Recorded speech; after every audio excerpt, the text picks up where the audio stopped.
Ada 5 sebab utama kenapa kita batuk berpanjangan tak baik-baik. Yang pertama, infection atau jangkitan pada paru-paru. Yang kedua, asma. Yang ketiga, ada masalah rhinitis atau orang panggil resdung. Ini memang sangat-sangat common untuk orang-orang kita. Yang keempat, GERD atau senang kata reflux perut. Yang kelima, COPD iaitu penyakit paru-paru obstruktif kronik. Yang ni bahaya. Lagi-lagi lepas COVID ni, saya perasan memang ramai yang lebih senang nak kontrak masalah pernafasan, batuk dan kahak pekat. Ada yang sampai bertahun-tahun batuk. Pusing ikut mana pun, punca utama batuk ni memang datang dari saluran pernafasan yang sempit disebabkan radang dan kahak yang tersangkut. Ni ada satu petua nak hilangkan batuk dan cairkan kahak.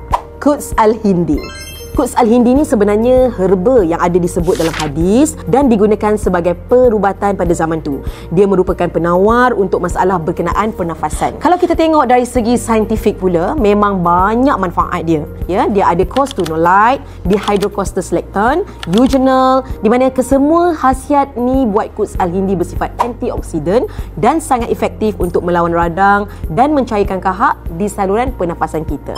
Bukan tu je, teh Quds Al-Hindi ni pula diformulasikan dengan kayu manis dan rozelle yang juga sifat dia membasmi kuman dan menyihatkan lagi paru-paru kita. So, masalah batuk berkahak, sakit dada, sesak nafas dan GERD tu insya-Allah memang akan pulih apabila paru-paru kita dah sihat. So, saya sangat sarankan untuk yang dah lama batuk tu, tak baik-baik tu, untuk try Quds Al-Hindi ni. Ikhtiar, sebab dia dah disarankan dalam hadis dan dikaji secara saintifik.